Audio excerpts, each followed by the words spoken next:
안녕하세요. 안녕하세요. 오늘은 단테 11번째 시간입니다. 지난 시간에는 자신에 대한 폭력에 대해서 이야기를 나눠봤는데요. 아주 흥미로운 시간이었습니다. 자, 오늘은 그 여세를 이어 또 어떤 지옥편을 여행하게 될지 몹시 기대가 됩니다, 선생님. 아, 기대됩니까? 네. 네. 지난주에 잠깐 여고했었죠? 네. 신성의 폭력을 가한 죄. 자, 신성의 폭력을 가한 그 영혼들이 네. 모여 있는데, 그게 이제 분류를 하면은 그야말로 오만방자하여 하느님을 우습게 하는 그 신성모독죄에 해당되는 그 영혼들에 대해서 이야기가 나오고요. 네. 그 다음에 이제 남색꾼들, 그러니까 동성애자라고 제가 설명을 그러니까 써놓기는 했지만 그 남자들의 저기 레즈비언 아니 레즈비언 게이들이죠. 네, 그다음에 돈누리꾼들 이런 식으로 해서 분류를 해서 다루고 있습니다. 그래서 이번 주에는 이제 말하자면 신성모독죄는 신성에 이제 정말로 직접적으로 오만함에 내가 신한테 대드는 그런 사람들이라면은, 그런데 그 남색꾼이나 동성애자나 돈누리꾼이 왜 신성에 폭력을 가한지라고 할까? 그 부분에 대해서 이제 우리가 같이 좀 생각을 해보면서 가봅시다. 네. 네. 일단 한번 읽어주실래요? 네, 지옥편 15곡 56에서 87행에서 발췌된 내용을 제가 한번 읽어보도록 하겠습니다. 아름다운 삶에서 내가 옳게 판단했다면 내 별을 뒤따르는 한 너는 실패 없이 영광의 항구에 닿을 것이다. 만약 내가 너무 빨리 죽지 않았다면 너에게 그토록 너그러운 하늘을 보며 너의 일에 위안을 주었을 텐데, 그러나 오래전 피에솔레에서 내려와 아직도 바위산처럼 거칠고 야만적인 성격의 그 사악하고 파렴치한 백성은 너의 선행에 대하여 원수가 될 것이니, 떫은 열매의 나무들 사이에서 달콤한 무화과가 열릴 수 없듯이 당연한 일이야. 세상의 옛 소문은 그들을 눈먼 이들이라 부르니, 탐욕스럽고 질투 많고 오만한 사람들이라 그들의 풍습에서 너를 깨끗이 하도록 해라. 내 행운은 많은 영광을 간직하고 있으니 양쪽 편이 모두 너를 붙잡으려 하겠지만 염소에게 풀을 멀리 떼어 놓도록 해라. 피에솔라의 짐승들이 자신들을 여물 삼아 잡아먹고 그 걸음에서 어떤 초목이 싹튼다면 손대지 않도록 해야 한다. 아버지처럼 자애롭고 훌륭한 당신 모습은 언제나 제 기억에 남아있어 괴롭습니다. 세상에 계셨을 때 당신은 언제나 저를 영원히 기억될 사람으로 가르치셨지요. 제가 얼마나 감사했는지 살아있는 한 제 말을 통해 분명히 드러날 것입니다. 이걸 읽으면서 네. 지옥에 있는 영혼이 말했다라는 느낌이 좀 들었습니까? 그런 느낌은 별로 안 들었고요. 과연 누가 이 얘기를 단테하게 하고 있는 걸까? 마치 베르길리우스가 하는 것 같기도 하고. 네, 처음에는 베르길리우스인가 이랬는데 또 맨 마지막 행에 아버지처럼 자애롭고에 나왔을 때는 아닌가? 또 이 생각도 들고요. 뭐 베르길리우스를 네. 부를 때 단테는 네. 뭐 아버지라고도 부르고 여러 가지 이름으로 부르긴 하는데, 네. 언뜻 보면 베르길리우스가 했나라는 느낌이 들 정도로 그렇죠. 네, 네. 이건 지옥에서 지금 벌 받고 있는 사람이에요. 지옥에서 벌을 받고 있는 사람이 하는 이야기인가요? 예. 그러니까 지옥에서 벌을 받고 있는, 그러니까 단테가 이제 그 가시나무처럼 빽빽한 그 자살자들의 숲이 네. 이렇게 둘러싸인 곳에서 이렇게 벗어나서, 그러니까 아까 그 빽빽한 모래밭에 불비가 떨어지는 곳으로 가게 됐어요. 네. 가서 하나를 이렇게 또 넘어왔네요. 넘어와서 이제 이렇게 보고 있는데, 네. 거기에서 익숙한 얼굴이 보여요. 봤더니 자기의 스승 브루네트라는 사람이 거기 있는 거예요. 그러니까 지금 이거는 단테의 스승, 그러니까 네. 젊은 그러니까 단테가 살아생전에 영향을 받았던 그 스승이었던 거예요. 수사학자이면서 법률가이기도 하고 철학자이기도 해서 단체의 영혼에 굉장히 영향을 많이 줬던 스승인데, 그 스승이 지금 지옥에 7번째 구렁이니까 아주 하부지옥이잖아요. 굉장히 중재인에 있는 곳에 중재인에 머무르고 있는 있네요. 머물러 있는 거예요. 이게 무슨 일이야? 이런 느낌이 들 수도 있잖아요. 그러니까 단테가 아니 스승님이 여기 계시군요. 그러면서 이제 놀랬겠네요. 이제 서로 이제 반갑기도 하고 놀랍기도 하고 그러는데 아까 우리 이 그림 처음 시작할 때 잠깐 그 그림 다시 한번 보고 갈까요? 네. 내가 그거를 요 그림. 네. 요 그림이 그 그림을 좀 한번 크게 보여줄게요. 네, 네. 요 이 그림이 그림이요? 보면은 저기에서 이렇게 붙잡고 있잖아요. 네, 네. 단테하고 베르길리우스인데 저기 스승 브루네토라는 사람이 붙잡고 있는 거예요. 지금 아는 척을 하는 거예요. 네, 그리고 네. 막 이렇게 불비가 내리고 있는 거예요. 네. 그러니까 이게 이제 비스타포 도레가 이런 식으로 그림을 표현을 했는데 바로 이 스승이 단테한테 하는 이야기입니다. 다시 한번 넘어가 보면 그래서 베르길리우스는 아니었지만 베르길리우스 같은 느낌이 들었던 거군요. 네, 네. 그러니까 스승과 제자는 참으로 네. 묘해갖고 이제 저승에 있으면서도 지옥에 있으면서도 자기의 제자를 알아보고 가르치고 제자는 스승으로 대접을 하는 거예요. 너무 네. 참 재밌죠. 어쨌든 동성애자였다는 거예요. 남색군이었다는 거예요. 이 스승 브루네토가 네. 브루네토가 남색군이었다가 그러니까 말하자면 그렇다가 무엇 때문에 그냥 죽은 거죠. 남색군이기 때문에 죽이지는 않았을 거 아닙니까? 그런데 네. 일찍 죽었어요. 그러니까 단테가 어떤 일을 하는데 스승이 일찍 죽은 거예요. 그래서 그걸 막 아쉬워하면서 앞에 이야기를 하게 돼요. 내가 더 그때까지 살아 있었으면 너가 그런 일을 당하지 않을 수 있었는데 이런 얘기를 쭉 하면서 이제 앞으로 어떻게 살아야지 된다 네가 라고 지금 타이르는 거예요. 그러니까 이걸 이제 다시 읽어보면은 네.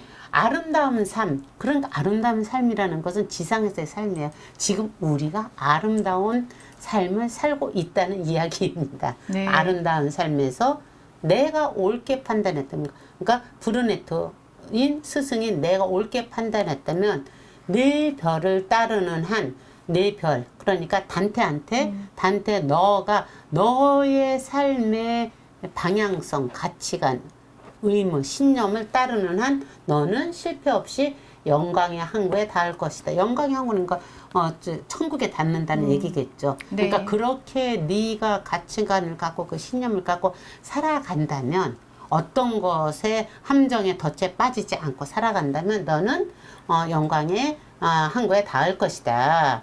만약 내가 너무 빨리 죽지 않았다면 보니 너에게 그토록 너그러운 하늘을 보면 너의 일에 위안을 주었을 텐데 내가 이렇게 일찍 죽어서 아쉽구나.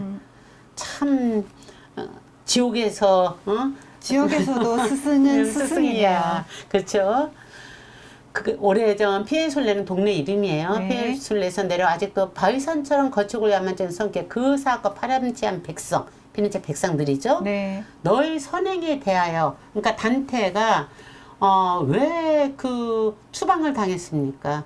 그 흑당과 그러니까 이제 그 황제파와 갑자기 교황파가 네. 싸움을 했는데 교황파가 이겼어요. 그러니까 교황파의 대표 주자로 그 로마에 나갔는데 나가서 이제 뭐 이렇게 승인을 받고 이렇게 여기서 외교 사절단처럼 나갔었는데 그때 정치할 때였으니까 그때 교황파 내에서도 흑당과 백당이 있었는데 네. 그때 쿠데타가 일어난 거야. 그때 쿠데타가 일어나서 단테가 쫓겨났잖아요. 네. 그쵸? 네, 지금 네. 그 얘기예요. 이렇게 그 사고파는 백성 너의 선행에 대하여 너는 좋은 일을 하려고 했는데 원수가 될 것이니 떫은 열매의 나무들에서 달콤한 무화과가 열릴 일도 없듯이 당연한 일이야. 결국은 그런 거야. 그런데 세상의 옛소문은 그들을 눈먼 아들이라 부른다. 죄를 짓는 자들은 본인들의 죄를 짓는지를 사실은 잘 모르는 겁니다. 그렇죠? 탐욕스럽고 질투 많고 오만한 사람들이라 그들의 풍습에서 너를 깨끗이 하도록 해라. 자, 그러니까 우리가 지난 시간에 자살에 대한 이야기를 하면서 마지막 말미에 그런 얘기를 했었죠. 자살 1위에 대한 얘기를 하면서 이럴 수밖에 없으니까 이해도 돼요 라고 했는데 맞아. 그 충분히 이해되고 애통하지만 사실은 우리는 그 속에서 내가 정신 바짝 차리고 내 삶의 방향성을 살펴봐야지 돼. 그들의 그런 풍습에서 너를 깨끗이 하도록 해라. 정신 차려라. 그리고 네 별을 뒤따르는 그것을 네 신념을 꺾지 마라. 지금 그 얘기죠. 그렇게 해야지 되는 네. 거야 라고 위로를 하고 얘기를 한번 하는 건 격려를 하는 겁니다. 네 행운은 많은 영광을 간직하고 있으니 양쪽 편이 모두 너를 붙잡으려고 할 것이다. 네 행운은 그러니까 너의 그러한 그러니까 선행과 이런 여러 가지 좋은 것들은 많은 영광을 간직하고 있을까? 흑당에서도 반대파에서도 너를 회유를 하려고 할 것이고 너의 파인 백당에서도 당연히 너를 네. 당연히 너의 파로 서로 끌어들이려고 할 것이다. 하지만 염소에게 풀을 멀리 떼어놓도록 해라. 피해를 짐승들의 자신들을 염을 삼아 잡아먹고 그 걸으면서 어떤 초목이 싹 튼다면 손대지 않도록 해야 한다. 자, 이쯤에서 우리 다시 한번 해봅시다. 네. 죽은 스승은 자기가 이 망명길에 있는 거잖아, 지금. 네. 이 망명길에서 흑당에서도 회유를 했단 말입니다. 네가 잘못했다고만 하면은 너 살려줄 테니까 돌아와. 이런 얘기도 하고 백당에서도 넌 우리 편이네. 막 서로 그랬단 말이에요. 그랬을 때 스스로한테 다짐하는 거죠. 이쪽도 저쪽도 어디에 난 속하지 않겠다. 그리고 나는 정말 올바른 삶이라는 게 무엇인지 그걸 쫓아가겠다. 알렉산드로스 얘기하면서 솔로몬의 지혜에서 잠깐 얘기했지만 네. 솔로몬이야말로 지혜의 왕이었잖아요. 그래서 세상의 모든 것들을 다 누리고 다 했는데 결국 마지막에 헛되고 헛되도다. 모든 것이 헛되도다. 사실 명예도 향락도 무엇도 지나놓고 보니 아무것도 아니더라. 밥 잘 먹고 옆에 있는 사람과 오순도순 자연스럽게 잘 살아가는 즐거움 외에 어떤 것도 의미가 없더라. 이런 식의 이야기가 그 구약 성경의 그 지혜서에 쭉 나온 전도서에 나온단 말입니다. 그것을 염두에 뒀을 가능성이 많겠죠. 그러면서 본인 스스로가 어디에도 속하지 않고 이러한 것을 성찰을 하면서 잘 살기 위해서는 어떻게 해야 되는 건가를 하는 과정에서 다스렸던 게 아닐까. 이제 그렇게 우리가 생각을 할 수가 있습니다. 그렇죠? 근데 그쵸. 이게 지금 어차피 단테가 다 써내려가고 있는데 그렇죠. 이 스승을 통해서 스승의 말을 빌리지만 결과적으로는 자기가 이 고난의 세월 동안 가지고 있으면서 변했던 생각들 아니면 자기 신념을 이렇게 일기 쓴 스승의 거예요. 입을 통해서 그렇죠. 적었다는 느낌을 받네요. 그거를 우리가 네. 자꾸 캐치를 해야지 돼. 그래야 이게 굉장히 와서 다 네.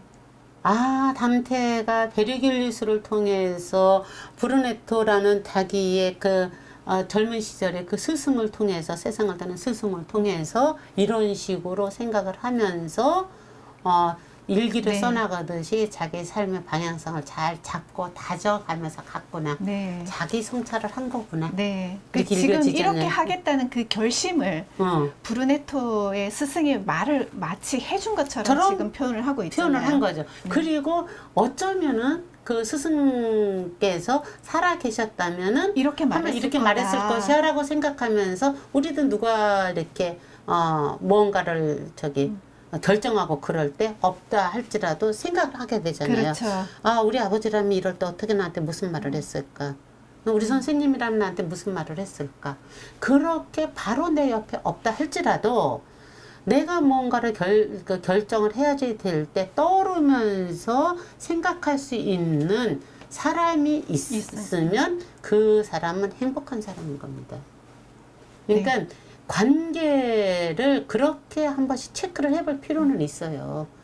내가 정말 힘들 때 아니면 정말 기쁠 때도 마찬가지고 어쨌든 무언가를 나눌 때 꼭 내 눈앞에 있어야지 되는 게 아니라 이럴 때 나의 엄마라면 나의 아빠라면 나의 선생이라면 내 친구라면 그게 누구든 어떻게 내 이야기를 들었을까? 나의 이런 행동을 그가 바라본다면 어떤 생각을 하게 될 것인가? 이렇게 하면은 그런 사람이 내 삶에 있다면은 행복하죠. 겸손해질 네, 수밖에 네. 없어요. 맞아요. 그런 사람이 있으십니까, 혜경 작가님? 있는 것 같습니다. 네, 아주 좋습니다. 저 같은 경우도 그런 생각을 하는데, 그럴 때는 약간 그런 사람이 있을 때 그 어떤 굉장히 혼란스러운 상황일 때 생각을 해보면 아 이러면 우리 선생님은 이럴 때 나한테 이렇게 하라고 해줄 거야. 그렇지. 네. 그러면 아 그래 그러면 나는 그렇게 하면 되겠구나. 그렇지. 라고 약간 뭐라면 무의식적으로 소리가 들리죠. 들리는 느낌을 받죠. 네. 네. 그런 게 굉장히 중요한 것 같아요. 그 다음에 어떤 행동을 할 때. 네. 아, 이렇게 하면 안 돼. 이런 것을 선생님이 보고 있으면은 아 정말 쪽팔리는 일이야. 내 친구가 이걸 보고 있으면 쪽팔리는 네, 일이야. 그렇죠. 이런 느낌이 들면은 멈칫하게 안 하게 되잖아요. 되죠. 네. 그러한 존재가 내 안에 내 눈앞에 있든 내 마음속에 있든 그런 존재가 있다라는 것은 삶에서 굉장히 중요한 일이다. 축복받은 일이라고 축복받은 것이라고 할 수도 있겠어요. 자, 그러니까 여기서 이렇게 얘기하는 거야. 그렇게 본인한테 얘기하면서 어떤 종목에서든 손대지 않도록 한다. 그래서 흑당에서 회유할 때도 안 가는 거예요. 흑당에서 회유를 하거든요. 네, 일단 실제로 회유를 하는데 안 받아들여요. 그러면서 이제 이렇게 하는 거야. 아버지처럼 자유롭고 훌륭한 당신 모습은 언제나 제 기억에 남아있어. 괴롭습니다. 안 보니까 괴롭습니다.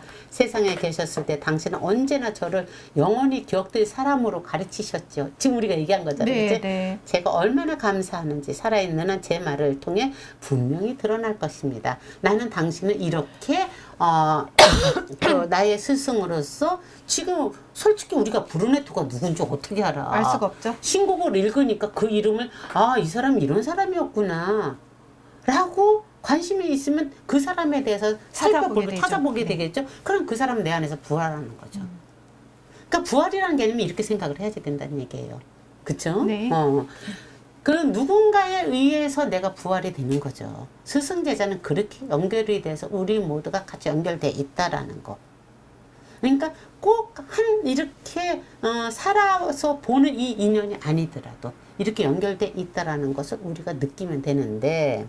근데 여기서 살짝 드는 의문점은 사실 굉장히 멋진 말을 해주고 있거든요. 그렇지. 그렇지만 이 사람은 지금 중재인으로 칠곡에 지금 두 번째 고리에 세 번째 고리. 세 번째 고리에 그 굉장히 중재인으로 지금 들어와 있는 사람이거든요.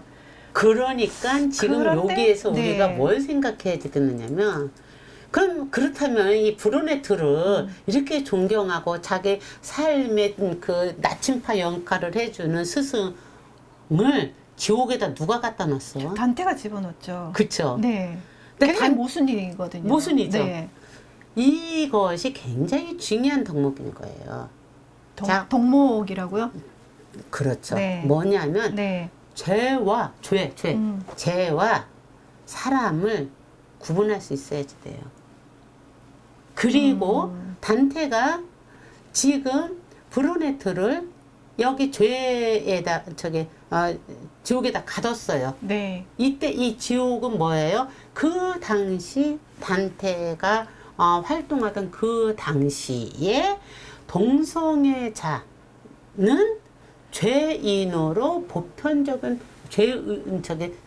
사회에서 이탈리아 그 사회에서 보편적으로 그걸 죄로 취급하던 시절이었다는 거예요.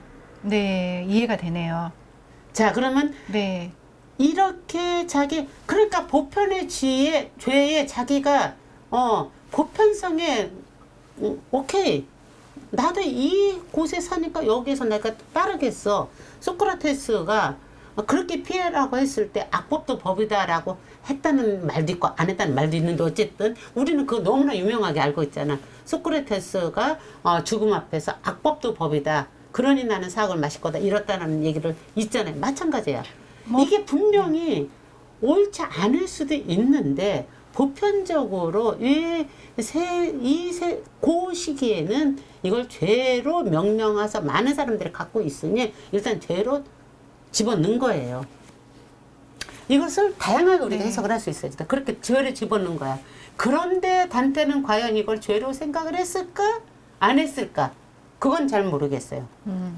내가 에피쿠로스도 이렇게 우리가 봤잖아요. 네. 응? 네. 그 당시에 에피쿠로스 학파가 이루고 있는 소공통체들은 그 영혼을 부정했기 때문에 이거는 유물론자로서 이단으로 죄를- 취급했던 네. 것을 받아들였는데 과연 에피쿠로스가 그랬나라고 우리가 에피쿠로스의 철학을 쭉 살펴봤을 때는 이거는 하나의 방편이었을 뿐일 텐데 라는 걸로 저는 해석을 해서 우리가 그때 림보대 갖다 놨잖아요. 그렇죠.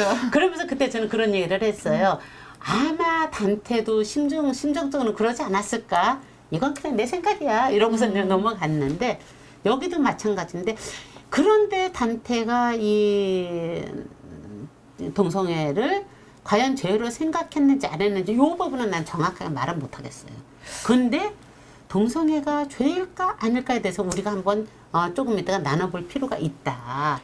저는 그 얘기를 하고 싶어요. 제 느낌이기는 하지만 음. 이런 굉장히 멋진 말을 이렇게 자기 스승을 통해서 하게끔 하는 사람이 지옥에 들어와 있잖아요. 그렇지. 그랬을 때 심정적으로는 지금 이 세상에서는 이게 죄인이란 말이에요. 그 그렇지만 이 이탈리아 고때 그 그렇죠. 시절에는 중세 시기에 13, 14세기에는 그랬단 그렇죠. 얘기죠. 이 시기에는 있고 이 전체적으로 봤을 때는 어떻게 보면 신을 향한 자기 신앙 고백서잖아요. 그렇지. 그러니까 그 시대에 어떻게 보면 신을 거역하는 행위잖아요. 동성애라는 것 그렇죠. 자체가. 그렇기 때문에 그런 입장에서 봤을 때에는 이 지옥에 갈 수밖에 없었으나 그렇지만 그거를 자기가 왜냐면 그걸 부정하는 순간에 자기 종교의 신념이 지금 흔들리는 거거든요. 그렇지. 그래서 그렇게 넣었지만 자기 깊은 내면에서는 그래도 질문이 약간은 일었을 질문이 수 있었을 수도 있겠다. 그쵸? 그 예, 정도로만 예, 우리가 이야기하면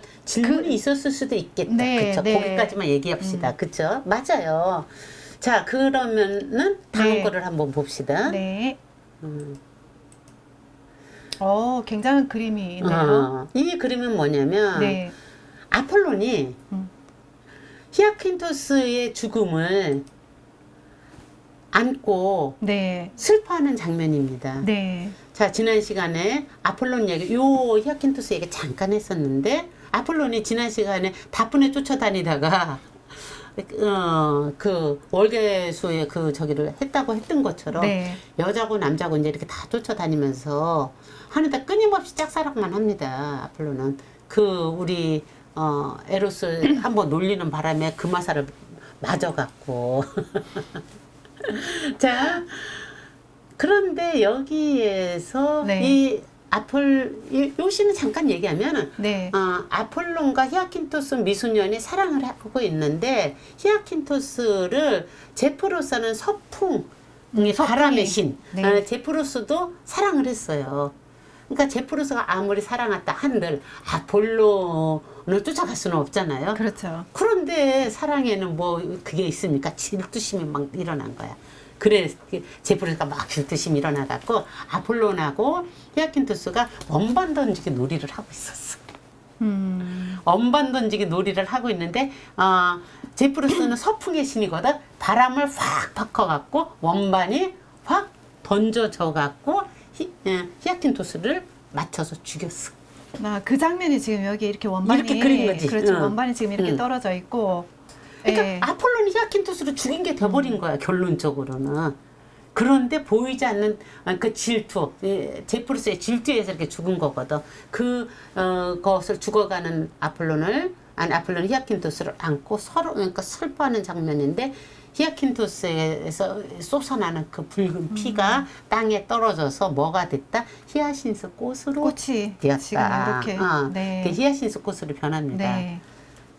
이게 이제 동성애인데 사실은 우리가 그리스 신화를 읽다 보면 이런 동성애에 대한 이야기가 굉장히 많이 나고 트로이 전쟁에서도 우리가 잠깐 네, 아킬레스하고 한번 얘기를 했었잖아요. 네, 네. 동성애일지 아니면 진짜 우정일지 한번 보자라고 얘기를 했었듯이 많이 있는데 이게 그리스 신화죠. 네. 자, 그리스에서는 남자가 여자를, 그러니까 나이 많은 어른이 미소년을 사랑하는 것을 권장했었습니다. 그러니까 이런 신화들이 이렇게 펼쳐질 수가 있었겠죠. 그게 허용이 되고 있었기 때문에 이런 것들이 전부 이야기로도 남아 있다고 볼 수 있는 거죠. 그렇죠. 허용을 넘어서서 권장을 했어요. 그리고 우리가 그리스가 민주주의가 처음 꼽힌 곳으로 굉장히 좋게 생각하잖아. 아테네는 민주주의가 꼽힌 이런 걸로. 네. 근데 이때 민주주의 직접 그거란 말이에요. 직접 민주주의로서 그 소크라테스도 죽인 건데 이때 그러니까 직접 투표를 할 수 있는 사람들이 누구냐면 어린이도 아니고 물론 여자도 아니고 건장한 남성들이었던 거예요. 그러니까 그리스 사람들 관념 속에는 인간은 남성만 인간인 거야. 그쵸. 여자는 투표권이 없었으니까. 투표권은커녕 그리고 여자는 노예하고 똑같은 거야. 네. 할 수 있는 거야. 그런데 그때 올바른 사랑은, 그러니까 그리스는 철학이 많이 발전을 했잖아. 그러니까 네. 소크라테스도 실질적으로 알키비아데스라는 그 소년을 사랑을 해요. 그리고 여러 미소년들과 사랑하는 것을 굉장히 권장을 하고 자랑스럽게 여겨요. 그 당시에는. 그리고 그러니까 솔직히 그 소크라테스의 그 부인 크산티페가 악처로서 우리가 알고 소문나 있잖아요. 못생긴 소크라테스가 돈도 안 벌고 소크라테스는 이렇게 가르치는 이 행위를 돈 안 받고 했거든요. 안 벌고 저렇게 돌아다닌다고 해서 크산티페가 소크라테스한테 바가지를 긁어서 악처다 이렇게 우리가 소문이 나 있고 그냥 아무 질문 없이 그냥 이렇게 받아들이면 그런가 봐 그러고서 이제 많은데 사실은 그것뿐일까요? 보면은 아무리 그걸로 법으로 그렇게 한다 할지라도 인간의 감정이 법보다 앞서서 일어나는 본능인데 내 남편이 내가 아니 당연히 악처가 될 수밖에 없지. 미소년들 데리고. 그렇죠. 경제 생활을 하는 것도 아니야. 바람만 피는 거지, 쉽게 말하면. 그렇죠. 그러면 이렇게 악처가 안 된다는 게 이상한 거죠. 안 된다는 게 이상한 거예요, 사실은. 네, 맞습니다. 우리가 그런 관념을, 그런 시각으로 보자는 거죠. 어쨌든 그렇게 그러니까 저기를 했고 소크라테스의 그 제자 플라톤은 심지어는 동성애 예찬론자였어요. 무슨 얘기를 하냐면 여자와 동침하면 여자와 자서 낳는 아이는 육신을 낳지만 남자와 동침하면 마음의 생명을 낳는다. 이렇게 공공연하게 말을 해요. 지금 들으면 진짜 기함할 일이죠. 그게 말이냐? 뭐 이러면서 할 수 있지만 저도 이 얘기 듣자마자 지금 전 처음 듣는 이야기거든요. 한숨이 절로 그냥 저도 모르게 나오는데. 그쵸. 자, 이렇게 그리스 시대는 그리고 이제 그 신화를 읽어보면은 굉장히 많아요. 이렇게 동성애적인 것에 의해서 빚어진 여러 가지 이야기들이. 그러니까 신화에서 그런 그리스 신화, 그리스 시대에 나왔던 이야기. 동성애들 이야기가 이렇게 많다라는 것은 물론 그런 남자들만 동성애자고 여자들은 레즈비언은 없었나? 있었지 그 당시에. 왜 레즈비언이라고 없겠어? 있었는데 그거는 거의 여자가 레즈비언인 건 아주 굉장히 부끄러운 일이고 감히 말하자면 동물들이 이거잖아. 이런 느낌으로 멸시하는 거지. 같은 동성애인데도 이게 굉장히 남자는 달라요. 굉장히 존경을 받는 거고 여자는 업신여김을 받는. 이게 사이에 만연해진 이데올로기로서 당연히 받아들이는. 그게 그 시대의 사회상이었다는 거죠. 그러니까 그런 신화도 나오는 거고.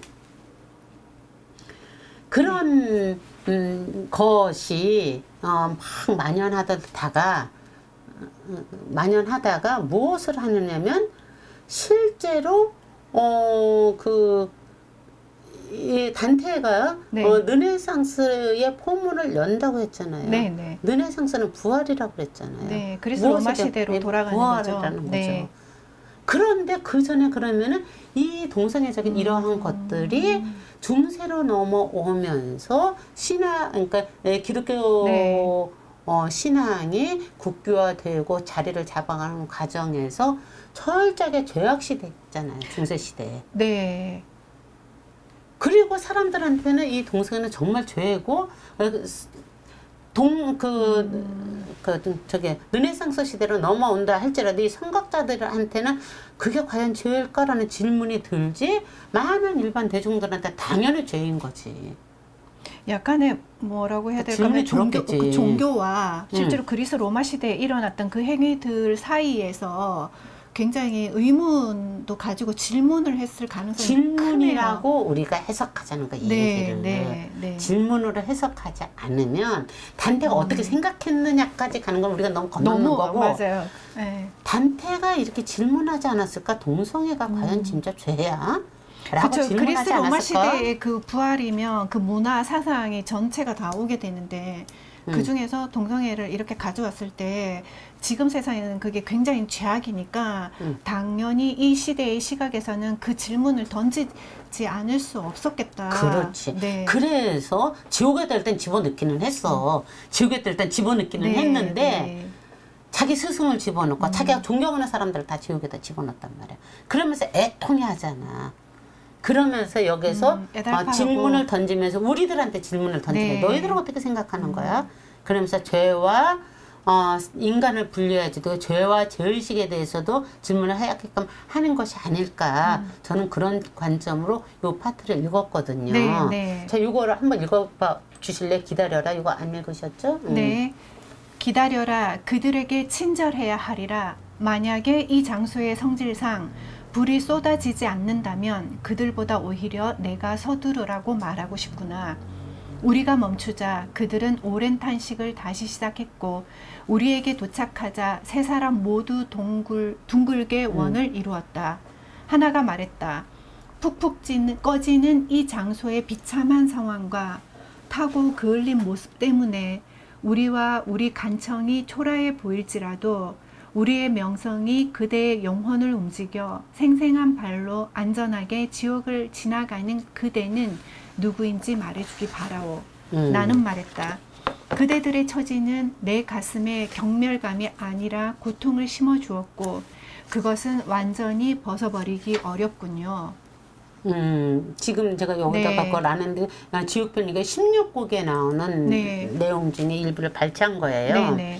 자, 여기서 이제 아까 브루네토 스승하고 대화를 하고 스승이 이제 단테랑 얘기를 하는 여기 뒤처지는 바람에 얘는 지옥에서 훨씬 더 오래 머물러야지 돼. 그러면서 이제 사라진 스승과 작별을 하고 이렇게 오다가 또 세 명의 그 사람을 만나게 되는군요. 네. 그 세 명의 사람을 딱 보는데 그들하고 얘기를 나누고 싶었던 거야.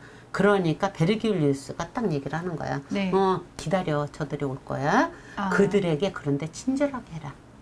죄인들이라고 함부로 다루지 말고 친절하게 하라. 이렇게 얘기하면서 만약에 이 장소의 성질상 여기는 불이 쏟아지는 불비가 지금 쏟아지고 있잖아요. 네. 만약에 불비가 쏟아지는 곳이 아니라면 네가 서둘러서 가라고 말하고 싶을 정도로 나도 안타까워. 베르기울리우스가 이렇게 얘기를 하잖아. 네, 네. 그래서 이렇게 멈춰 있었더니 그들이 온 거예요. 그래서 네. 오랜 탄식을 시작을 하는 거야. 그 세 명은 누구는 그 당시 아주 유명한 사람들 세 네. 명이 나와요. 그 중에 한 명이 이런 얘기를 하는 거죠. 네. 푹푹 꺼진 이 장소의 비참한 상황과 이런 것 때문에 내가 초라해 보일지라도 네. 그대의 우리의 명성이 그러니까 살아생전에 이들의 명성은 엄청났다는 얘기예요. 엄청 유명하고 명성이 있었던 세 사람인 거군요. 그렇죠. 소크라테스는 네. 살아생전에 엄청난 철인이에요. 플라톤도 엄청난 철인이에요. 아폴론도 신에서 엄청난 신이에요. 네. 자, 엄청난 사람들, 엄청난 신, 동성애로서 이게 중세시대 죄가 돼서 떨어지지만 동성애를 하는 이들은 사실은 굉장히 세상에서는 존경받는 엄청난 사람들이었다는 것을 지금 브루네토의 이 세 사람을 통해서 단테는 드러내고 암시하는 있는 거야. 거네요. 그렇죠? 네, 네. 그러니까 이게 죄야? 라는 질문을 단테가 던지는 게 맞습니다.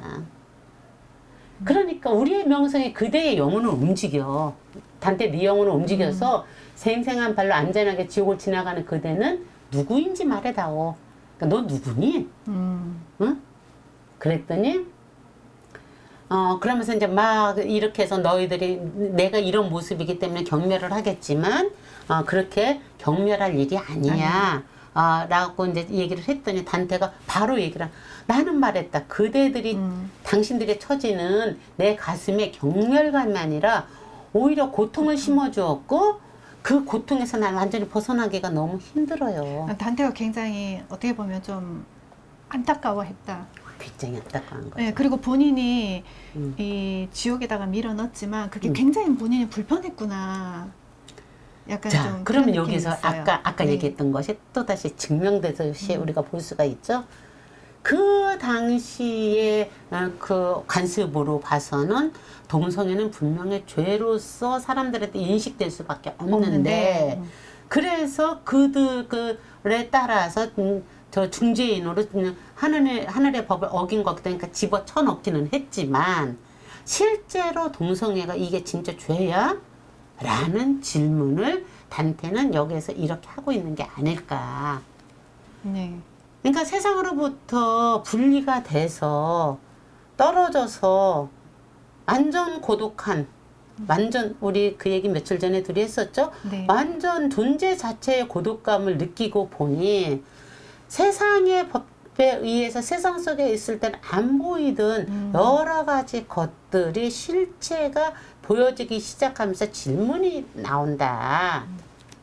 지금 그렇게 해석을 네. 충분히 할 수가 있겠죠. 네, 자, 이렇게 이제 중세시대는 제가 됐는데, 네. 예? 이제 왜 중세시대에 동성애를 죄로 명명을 했느냐?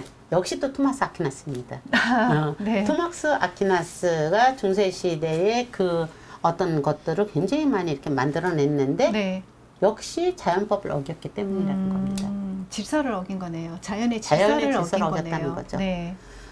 그러니까 자연의 질서를 이거는 조금 더 맞기도 하고 틀리기도 한 거라고 우리는 볼 수가 있어. 어떤 관점에 따라서는 토마스 네. 아퀴나스의 말이 맞아요. 뭐냐면 자, 섹스는 뭡니까? 쾌락의 도구가 아니라 섹스는 생산하는 거예요. 그쵸? 네. 그건 동성애라고 했을 때 그 동성애 하면은 단순히 그냥 뭐 섹스만 있는 건 아니. 그러니까 뭐 플라토닉 러브니 이런 얘기들이 나오는 거지만, 그러니까 플라토닉 러브라는 것이 아마 이 말에서 근거하지 않았을까 싶어요. 저는 여자와 동침하면 육신을 낳지만 남자와 동침을 하면은 마음의 생명을 낳는다. 그러니까 스승이 미소년인 제자를 데리고 잠도 자고 사는 법도 가르치고 이렇게 하는 여러 가지 과정에서 이게 혼연일체가 됐을 때는 영혼이 고양된다는 의미에서 쓴 걸 거예요. 그런데 그 동성애라는 것에 대한 개념에 다르게 편협하게 한쪽으로만 쾌락으로만 봤을 때 많은 경우는 쾌락으로만 보겠죠. 서린들이 아닌 경우에는. 그리고 그런 것들이 만연했겠죠. 그러니까 이거는 자연법을 어기는 거야. 그런 남자끼리 쾌락을 즐기는 것은 자연법을 어기는 거야. 여자끼리 쾌락 즐기는 것은 아니야. 섹스라는 건 뭐야? 생명을 낳는 행위일 뿐이야. 다른 동물들을 봐라. 이 얘기야. 쉽게 말하면 다른 동물들을 봐라. 원초적 본능만을 생각하는 거죠. 아니 다른 동물들은 네. 교미를 언제만 하느냐면 그 새끼를 낳고 싶을 때 발전기 일어날 때만 교미를 하지 쾌락을 해서 교미는 안 해요. 개를 키워보셨나 모르겠는데 저는 이제 개를 키워봤기 때문에 예전에 우리가 이제 이렇게 산속 같은 데서 살 때 개를 풀어놓고 키운 적이 있었어요. 진돗개를 키웠었는데 맨날 그때가 젊을 때였어. 한 30대 후반, 뭐 40대 이 정도 됐을 때였었는데 어느 날 갑자기 생전 보지도 못한 개들이 막 몰려드는 거야. 그랬더니 우리 그때 어머니 같이 사셨었는데 어머님이 첫 마디가 뭔지 알아? 그 개들을 딱 보더니 마당에 막 이상한 개들이 네, 몰려드는 네. 거 보더니 저 순이년이 발정났다고. 발정났나 보다. 새끼 벨라나 보다 이렇게 얘기를 하더라고. 아 그러고 정말 못 보던 개들이 별개들이 다 와 종류별로. 지금은 그 있을 수 없는 일이잖아요. 그 당시는 그 동네는 개를 키우고 살았어요. 지금은 시골에서도 그렇게 많이 안 하는데. 네네. 그러더니 정말 놀라운 건 얘가 임신을 하고 나니까 수컷들이 더 이상 오지도 않고 얘도 아예 와도 쳐다보지도 않더라. 그러니까 뭐죠? 그 발정기 때 종족 본능을 위해서 딱 그때만 발정기가 발정기가 되면 그 네. 암내를 막고 숙해들이 여기저기서 몰려오는 거예요. 그리고 그 발정기가 딱 끝나면 끝. 그러니까 종족 보존을 위한 행위라는 거지. 근데 인간의 그 섹스는 그게 아니잖아요. 그 부분에 대한 어떤 위험성을 아마 경각심을 일으키기 위해서 방편으로서 한 얘기가 아닐까. 저는 그렇게 생각을 하고 있거든요. 어쨌든 그러니까 그리스 신화에서는 이렇게 있을 수밖에 없는데 제가 오래전에 어느 서울대학의 그 식물 그 교수님하고 그 산책을 하니까 그 숲속을 이렇게 산책을 하게 됐어요. 공부를 하면서. 또 자연스럽게 그때 이제 뭐 소나무에도 종류가 뭐가 있고 이런 얘기를 막 하시다가 암나무 순나무가 있잖아요. 나무도. 암나무 순나무도 있어. 네. 그런데 소나무 중에서도 동성애 소나무가 있대. 그러면서 요거 보세요. 이게 네. 그런 겁니다. 라고 얘기를 하는데 정말 깜짝 놀랐어 내가 그때. 그래서 우리는 너무나 자연스럽게 그게 아닌 줄 아는데 네. 자연에도 그런 게 있대요. 있구나. 그러니까 성에 대한 해석이 우리는 이성애자와 동성애자만 있다라고 생각하는데 이성애자, 동성애자, 양성애자 뭐 기타 등도 얼마나 많이 있습니까? 그래서 동성애에 대해서 우리가 조금 나눠볼 필요가 있다 저는 생각을 하는데 지금 동성애를 공식적으로 인정하는 나라가 세계 28개국인가 30여 개국 된다고 그러죠. 그러니까 아시아에서는 태국이 그게 제일 먼저 이루어지고 네. 근데 그때 혜영 작가가 몰타에도 네. 그렇다고 하지 않았나? 몰타가 카톨릭 국가라서 이혼을 허용한 게 불과 몇 년이 안 되거든요. 근데 이혼을 허락하기 전에 동성애를 먼저 인정한 나라가 몰타입니다. 그러니까 저는 굉장히 그게 놀라운 일인 굉장히 거죠. 아이러니한 느낌을 좀 받았었거든요. 네.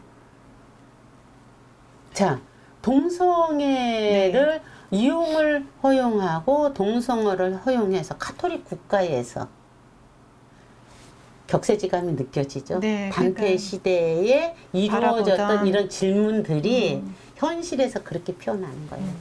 아마 서양 국가에서는 18개국인가 뭐 명확하지는 않는데 네. 몇 개국이 동성애를 허용을 한다고 하더라고요. 동성애 결혼도 이루어지고. 주로 북유럽 쪽의 나라들이 동성애 인정을 좀 비교적 빨리 그다음에 그런다고 하죠. 왜냐면 인간의 존엄성, 개인의 어떤 그런 것에 대해서 굉장히 좀 그 강조를 하고 있고 인간이 가지고 있는 어떤 개인적인 것에 대한 가치를 굉장히 많이 부여를 하고 있는 나라들이 북유럽에 좀 많이 있는 것 같더라고요.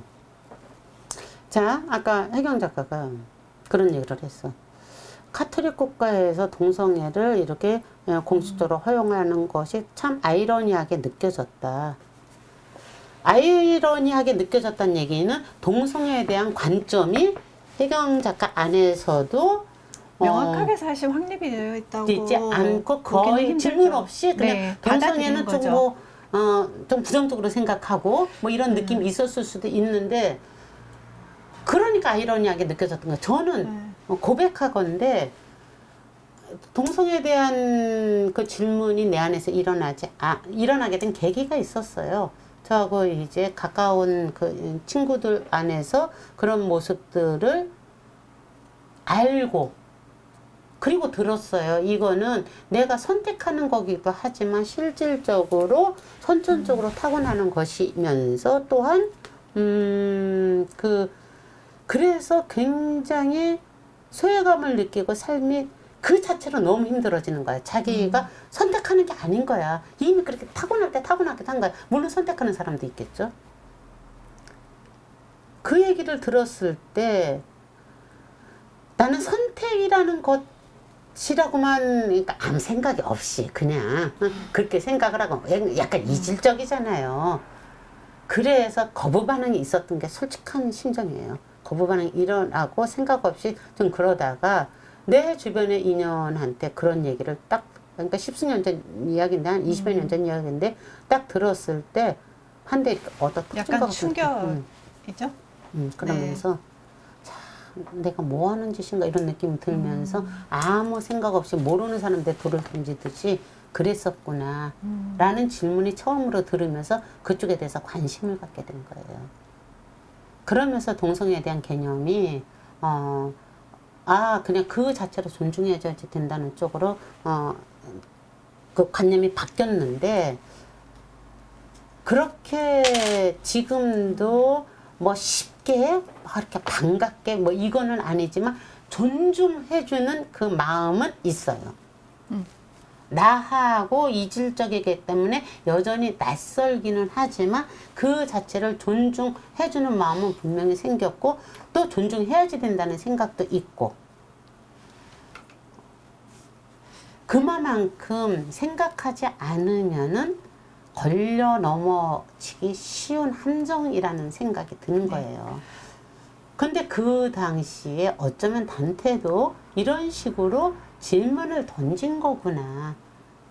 굳이 이 동성애자들을 이렇게 그 깊은 지옥 속에 집어 넣음에도 불구하고 세상에서 존경받는 사람, 심지어는 자기 스승을 집어넣고 너무 가슴 아프고 너무 고통스러워하는 행위 자체가 이런 질문이 올라왔겠구나. 이런 질문들이 이어져서 보편화되기 시작하면서 몰타 같은 데서도 카톨릭 국가에서 그런 것들이 받아들여질 수 있었겠구나.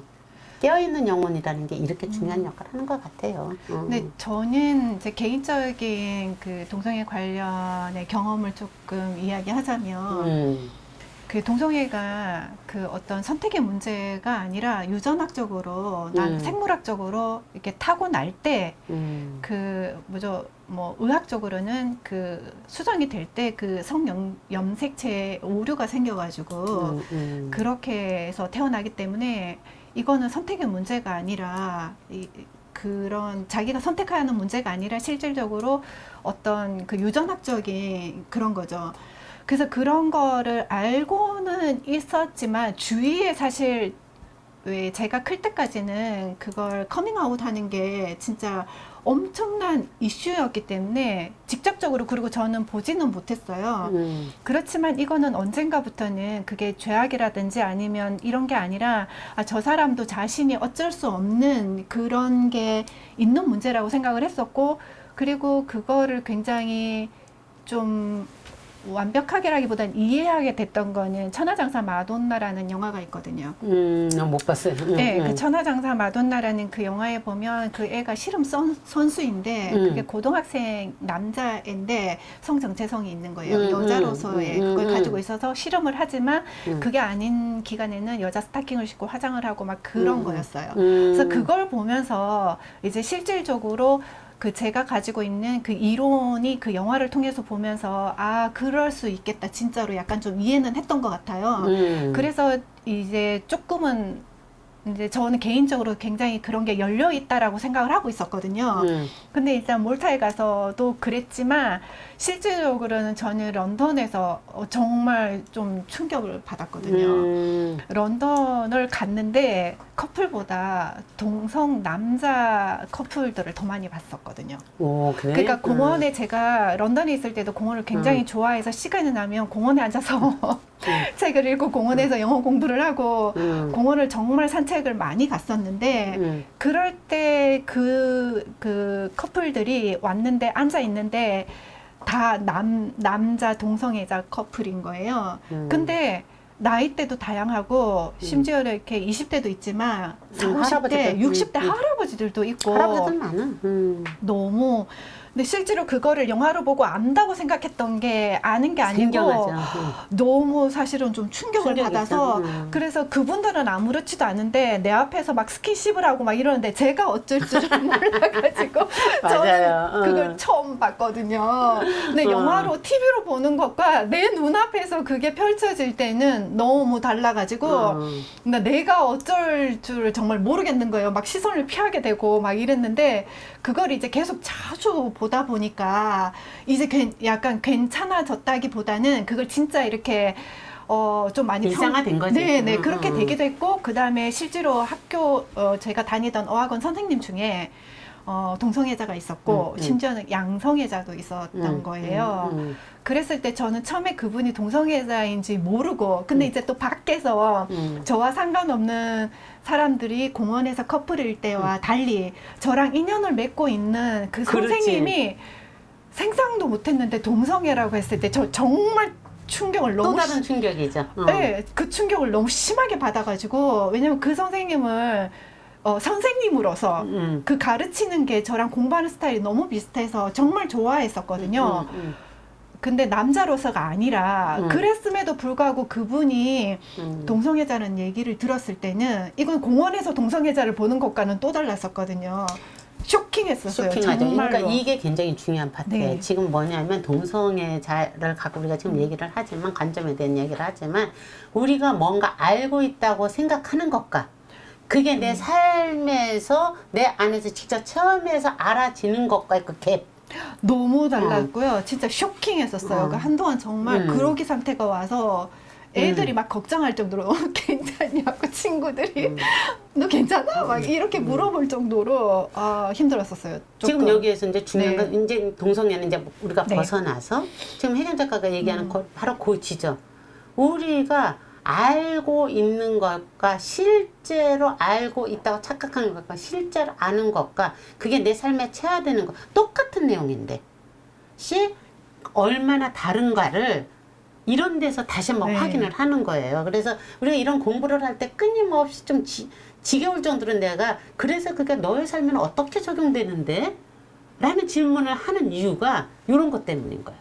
그러니까 말로는 다 알아. 그거는 문장은 그렇죠. 똑같아. 그렇지? 그리고 그 사람은 선택의 문제가 아니야. 이렇게 얘기는 네, 해. 이렇게 항상 얘기를 해왔거든요. 응. 그리고 그게 또 그 대통령 선거 때문에 이 문제가 굉장히 이슈가 된 적이 있었단 말이에요. 그럴 때도 그거는 그 사람이 잘못이 아니라 선택의 문제는 아닌 거고 인간의 존엄성에 관한 문제다. 이렇게 얘기를 했지만 막상 내 눈앞에서 그게 펼쳐지고 나와 관련 있는 사람이 그분은 커밍아웃도 아니에요. 자기가 말을 안 한 걸 뿐인 건데 내가 그냥 오해하고 있었던 거예요. 근데 정말 쇼킹했거든요. 그러니까 이게 내가 정말 제대로 알고 있는 게 아니다라는 생각을 그런 했었죠. 데서 이제 자꾸 알아차리면 되는 거죠. 그러니까 우리가 공부하는 이유는 다른 거 없어. 지금 이렇게 네.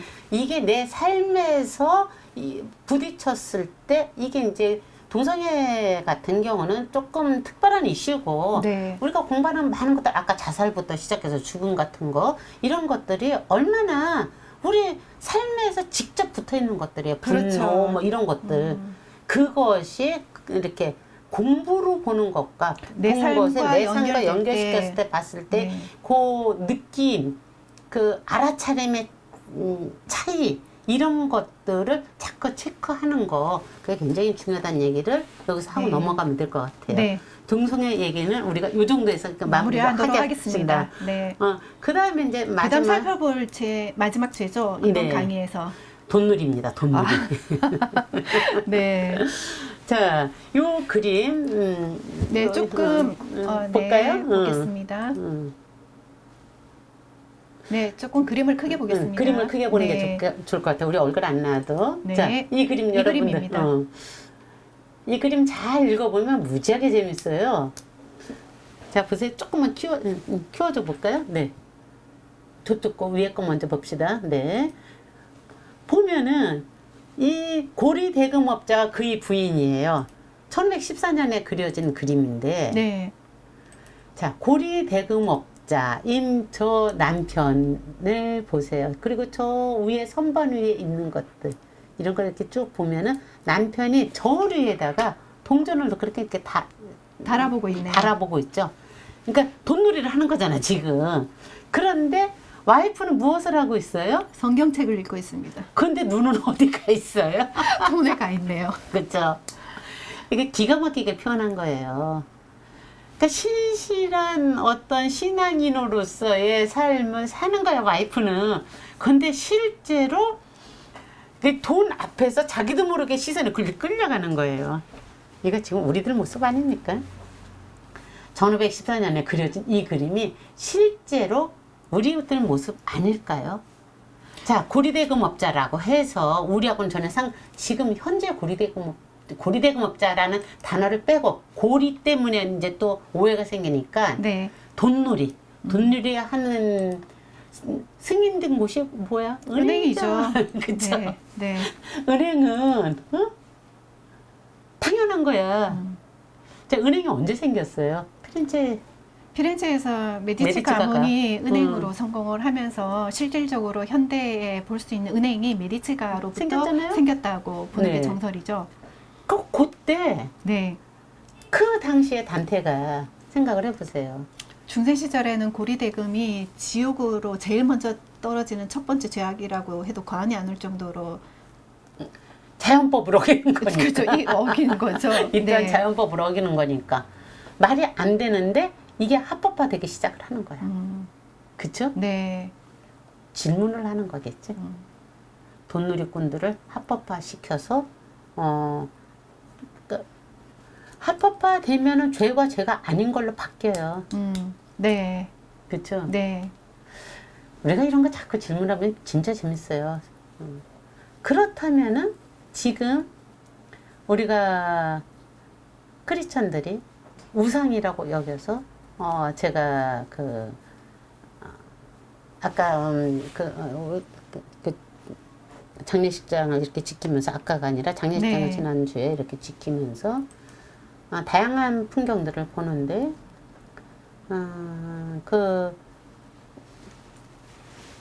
거기 뭐야 이게 절하는 데는 뭐라고 부르지 갑자기 잃어버렸어. 그 모셔져 있는 재단. 재단이 모셔져 있는 거기에서 크리스찬들은 대부분이 절을 안 해요. 다 별 거 없어요. 그거는 절을 하든 뭐 안 하든 뭐 그 행위를 지금 제가 얘기하고자 하는 게 아니라 절을 안 하는 이유가 뭐냐면 우상이라고 생각할 때만 하는 거야. 하느님 외에 나머지는 다 우상이다. 하느님 외에 다른 신을 섬기지 말라. 라는 십계명의 그 원칙에 의해서 크리스찬들이 절을 안 하는 거잖아요. 그때 나는 절을 질문하고 싶은 게 아니라 그런데 우상이 뭐야? 우상이 뭐라고 생각하세요? 크리스찬들은 그 외에 나머지는 하느님의 나머지는 다 절을 아무 곳에도 절하지 말라고 그래. 우상이기 때문에. 일반적으로. 그랬을 때 우상이 뭘까? 그대에게 우상은 뭡니까? 갑자기 훅 질문이 들어왔네요. 힘들죠? 네. 자, 20세기의 우상은 단연코 돈입니다. 20세기뿐만이 아니라 예전부터 돈이었지만 20세기가 아니라 자본주의 사회에서의 우상은 돈이에요. 말할 것도 없어요. 그쵸? 그러니까 우상이 무엇인지를 우리가 자꾸 생각을 해야지 돼요. 잠깐만요. 네. 이것도 이쪽으로 좀 올려줘 보실래요? 네. 우상은 내 에너지가 확 끌려가는 어떤 것이 내 삶의 방향성을 인간답게 산다라는 것에 대한 어떤 것이 정해질 거 아닙니까? 네. 그것을 거역하는 위로 네. 거역하는 뭐라 그럴까? 에너지는 다 우상이 될 수 있는 거 아니겠어요? 그렇죠. 네, 네. 그러니까 나의 우상이 무엇인가는 나의 욕망이 어느 쪽으로 흐르는가를 봤을 때 그 욕망이 강하게 드러나는 게 우상이라고 볼 수도 강하게 있겠네요. 드러나는 것 중에서 나의 에고를 갇히게끔 하는 건 다 우상이 아니겠느냐는 거죠. 그렇죠? 네, 네. 그렇게 볼 수도 있겠네요. 분노가 정의에 의한 분노이면 그거는 좋은 건데 우리가 지난 시간에 다루었던 자살을 갖고 얘기해 봅시다. 지난 시간에 우리가 뭐 사육신도 얘기하고 막 그랬잖아. 네. 그러니까 같은 자살이지만 카토 같은 경우에 자살은 정의에 의한 인정이 됐기 때문에 연옥의 파수꾼으로 세워놨고 맞고. 같은 자살이지만 나머지 이들은 절망에 빠져서 자기 목숨을 스스로 끄는 것은 절망에 졌기 때문에 이것은 죄가 된 거고 하는 것처럼 똑같은 행위라 할지라도 우상이 될 수가 있고 이것이 달란트로서 좋은 걸로 표현할 수도 있다라는 거죠. 돈이 무조건 우상이라는 게 아니에요. 돈이 그야말로 노블리스 오블리제 좋게 잘 쓰여질 때는 굉장히 좋은 역할을 하는 도구가 되는 거고 그것이 잘못 쓰여질 때는 우상이. 나를 어떤 덫에 가두어 놓는 거고 그런데 그 에너지가 얼마나 센지 성경 앞에서 자꾸 고개가 저렇게 돌아가는 그 신실한 마음 앞에서 자꾸 고개를 돌아가게 만든단 말이야. 갑자기 좀 큰 그림으로 다시 보고 싶네요. 그쵸. 네. 그러니까 이런 거. 근데 그러니까 진짜 이게 정말 리얼하게 딱 포착이 된 것 같아요. 자, 우리 같은 경우 그러면 나한테 지금 나를 끊임없이 끄달기고 있는 그 에너지가 무엇인가? 한 번쯤은 생각해 볼 단테를 그게 읽으면서 그럼요. 그게 한 번쯤은 우선이에요. 생각해 봐야 되는 사안이네요. 그렇죠. 거기까지 질문을 던지고 이제 네. 돈놀이는 그만해도 될 것 같습니다. 다음 거 이제 다음 그림 밑에 거 봅시다. 네. 아니, 여기 있는 것 중에서 네. 그 로고를 좀 올려줘 보세요. 네. 자, 요거를 먼저 읽어 주실래요? 네. 음. 자, 그럼 제가 지우편 17곡 52회에서 60행에 있는 내용을 네, 제가 네. 한번 읽어보도록 하겠습니다. 음. 나는 고통의 불꽃을 맞고 있는 그들 중 몇몇 얼굴을 살펴보았으나 아무도 알아볼 수 없었다. 하지만 나는 각자의 목에 특정한 색깔과 표시가 있는 주머니가 매달려 있음을 깨달았는데 그들 눈은 그것에 흡족하는 듯 했다. 그들 사이를 둘러보면서 가던 나는 어느 노란색 주머니 위에 푸른 사자의 얼굴과 형상이 그려진 것을 보았다. 이거는 노란색 주머니 위에 푸른 네. 사자 얼굴과 형상이 그려진 그림은 아니고 네. 합스부르크가 출신의 왕가의- 신성로마제국 페르디난드 네, 네. 1세가 가지고 있던 문장이군요. 문장이에요. 네. 조금 확대해 볼까요? 네, 좋습니다. 네. 그런 문장입니다. 네. 여러분들 그 합스부르크가 600년사 해갖고 작년에 중앙박물관에서 전시가 있었어요. 그래서 네. 내가 이 문장을 뽑아 갖고 온 겁니다. 보신 분들이 계시겠죠? 계시겠죠? 네. 바로 그 문장의 그 가문의 표시잖아요. 네. 그럼 이 문장이 지금은 무엇일까요? 로고예요, 로고. 자, 학교에 그 배지, 네. 어딜 가든지 그 회사 배지, 뭐 이것들 그다음에 그 로고를 만들잖아요. 네. 그 로고가 실제로 문장에 뿌리를 두고 있는 건데 이 문장이라는 것은 타인과 나를 이 그룹과 우리 그룹을 구별 짓는 표식이거든요. 그래서 이 문장이라는 것은 인류 문명과 함께 아주 오래전부터 만들어졌다는 거죠. 그래서 분별을 함으로써 나의 정체성을 이걸로 표현을 하는 거야. 나를 특별화시키는 것은 이게 인간의 또 본성이하잖아요. 네. 나는 너와 달라. 음. 응? 그리고 정체성이라는 건 나의 고유성으로 드러나서 너와 다름으로 의시되는 게 아니라 실제로 달라서 너는 빨간색이고 나는 파란색이어서 우리들이 합해지면 보라색이 될 수 있어라는 의미의 다름으로 평등한 의미의 다름으로 받아들여져야지 이건 이성적으로 되는 건데 실제로는 그렇게 생각되는 것보다는 그렇죠. 내가 잘났어. 그리고 이렇게 세계 인간의 역사는 전쟁의 역사잖아요. 그렇죠. 응? 인류 문명은 전쟁의 역사잖아요. 네. 그 전쟁을 할 때 적과 친구를 구분하는 깃발이죠. 깃발로서도 쓰였었어요. 이걸 보고 제가 적이다 아니다를 아는 거예요. 우리 축구 경기할 때, 뭐 스포츠 경기할 때, 그 옷 색깔로서 그 뒤에 있는 그 마크로서 서로 그 구분하는 것처럼.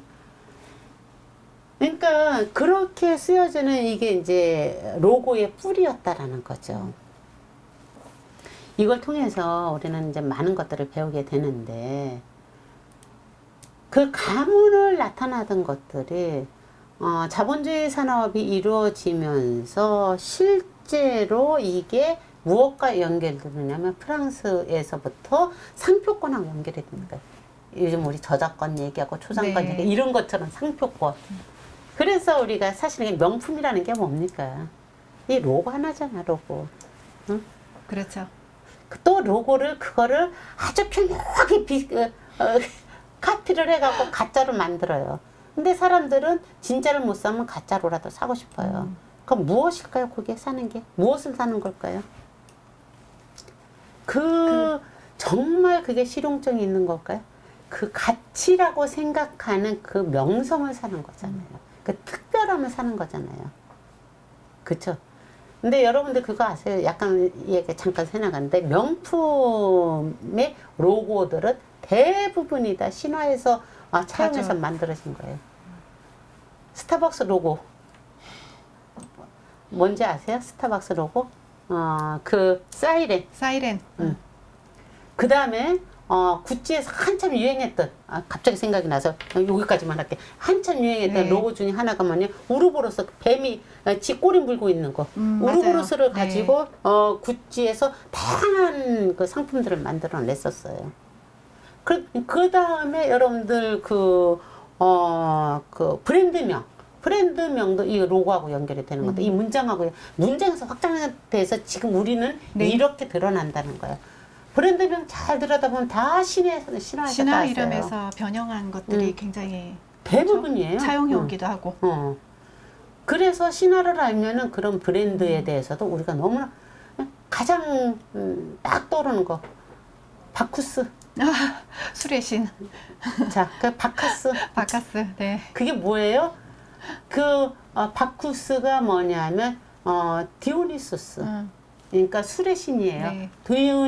그리스 디오니소스의 로마명이 바쿠스예요. 그게 바카스로 해갖고 그다음에 타우린, 그 타이어, 뭐 이런 모든 네. 것들이 전부 그런 데서 나오는 거예요. 인간은 이렇게 자꾸 분별하고 구분하고 하고 싶어 하죠. 이렇게 하면서 분별을 하는 그 과정에서 우리는 실질적으로 그 욕망이 부추겨지는 거예요. 이 부추겨지는 그 같은 욕망에 살아있다라는 거, 욕망이 부추겨지는 거야. 욕망의 움직임이 살아있다는, 에너지 움직이는 게 살아있다는 거야. 그 욕망이 탁하게 움직여지느냐, 맑게 움직여지느냐의 차이일 뿐이야. 그거는 누가 선택하는 거다? 내가 본인이 선택하는 거죠. 내가 선택하는 거다. 근데 에너지가 센 것일수록 확 낚아차이기 쉽다. 제일 낚아차이기 쉬운 것이 돈이다. 옛날에 네. 최영 장군이 황금 보기를 돌같이 보라 라고 하던 그 얘기를 자본주의 시대에 갖다 대면은, 예전에는 선비말로서 우리가 모두 맞아, 내가 돈에 욕망은 많지만 이거를 교훈 삼아 이래야지 되겠다라는 마음을 그래도 가졌던 것 같아. 근데 지금 젊은 애들한테 그 얘기해봐. 무슨 소리야. 이렇게 나온다고. 네. 이만큼 가치가 달라지는 거야. 그랬을 때 그 선택은 내가 하는 거라는 거지. 우리는 이 자본주의 시대에 살면서 돈에 대해서 절대 무지해서도 안 되고, 실제로 그 돈의 힘을 업신여겨서도 안 되기 때문에 돈의 힘을 잘 보면서 이 돈의 에너지가 나를 어느 쪽으로 끌고 가는지를 체크할 필요가 있다. 네. 돈일꾼 이야기는 이걸로 우리가 마무리해도 되지 않을까 싶습니다. 네, 그러네요. 네, 그러면 여기에서 이제 이것도 이제 세 번째 구렁에서 지금 베르길리우스가 단테한테 하는 말입니다. 네, 여기 세 번째 구릉에서 얻은 경험을 온전히 지니고 가려면 저들이 무엇을 하고 있는지 가서 잘 살펴보아라. 뭐냐 하면 지금 우리가 한 얘기는 즉시하라는 얘기예요. 죽음도 직시하고 나의 에너지를 확 낚아채는 돈 보기를 황금 보기를 돌같이 하지 말고 황금을 황금으로 보되 황금의 쓰임새에 대해서 어떻게 내가 선택할 것인가 도 직시를 하고 그러니까 내 앞에 떨어져 있는 모든 에너지, 그 욕망의 에너지들의 흐름을 직시하라는 거예요. 그래야 네. 온전히 이 지옥을 벗어날 수 있다가 여기서 배운 교훈을 가지고 삶을 잘 살아갈 수 있다고. 아까 스승 이야기 했잖아. 네, 네. 동성애 얘기할 네, 때 네. 그렇게 온전히 지니고 가야 이것을 갖고 가야 잘 살아갈 수 있다라는 이야기를 단테가 이번에 한 게 아닐까. 이번 편의 신성모독 동성애자 돈놀이꾼은 굉장히 생각해 볼 관점이 어느 관점으로 보느냐에 따라서 굉장히 생각할 거리를 많이 던지면서도 그렇죠. 단테 역시도 굉장히 이 부분에 대해서 본인 스스로한테도 질문을 던지는 내용과 동시에 굉장히 교훈적이다 이런 느낌을 좀 받게 되네요. 그쵸. 이게 네. 교훈으로 받아들여지느냐. 네. 그냥 스치는 하나의 이야기를, 네. 이렇게 해서 동성애자들을 지금에다 네. 쑤셔넣구나. 네. 분놀이를, 구리대금 목표를 쑤셔넣구나. 이건 나하고 상관없는 일. 이렇게 하면서 이야기를 읽어 나가느냐. 네. 그거는 정말로, 내가, 선택하는 거예요. 이 자유의지를, 인간한테 주었잖아요. 그 선택권을. 근데 이런 점에서 진짜 단테의 신곡이 굉장히 고전의 교과서라고 느끼는 게 당시에도 이런 내용들이 써져 있었을 때 아마 자신의 가치관이 어디에 있느냐에 따라서 이거는 당연히 지옥에 가야 돼라고 읽는 사람이 있었을 반면에 그렇죠. 지옥에 있지만 다시 한번 생각은 이게 과연 이럴까라는 의문을 품었을 거라는 생각이 들거든요. 네. 그런데 이제 이게 수백 년이 흐르고 난 다음에 이제 우리 시각으로 다시 봤을 때는 이게 그때는 몇몇 사람만 이거에 대한 의문을 품고 질문을 했다면 지금은 오히려 훨씬 더 그 지옥에 과연 있냐라는 의문을 더 많이 가지면서 질문을 던질 수밖에 없거든요. 그게 그래서 위대한 고전이- 영혼들의 네. 힘인 거예요. 네, 그래서 이 단테의 신곡이 굉장히 어마어마한 책이구나라는 거를 오늘 이 시간을 통해서 또 다시 한번 확인하게 되는 것 같아요. 네. 자, 오늘은 신성의 폭력에 가한 죄까지만, 아니, 죄까지만이 아니라 이렇게 해서 칠고리의 네. 죄를 마무리를 하고, 하고 다음 시간에는 그러면 팔곡으로 넘어가나요? 팔고리. 네. 그러니까 팔고리에는, 칠고리에는 세 개가 있었잖아요. 네, 네. 세 개의 구역이 있었는데, 팔고리에는 이제 팔고리, 구고리, 고리로는 두 가지가 남았는데 남아있고. 팔고리는 어마어마하게 그게 10구역으로 나뉘어서 수많은 중재인들이 그 속에 다 몰아져 있습니다.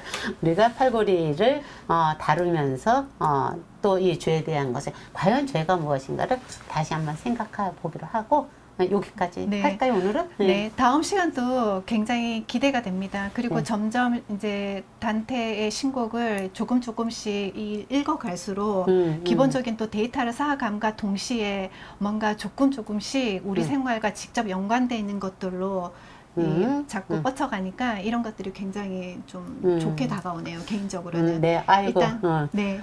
흥미 있어 하니까 네. 저도 힘이 좀 납니다. 고맙습니다. 네. 그러면 다음 시간을 기대해 보면서 네. 오늘은 여기에서 마무리를 하도록 하겠습니다. 네, 다음 시간에 만나겠습니다. 고맙습니다.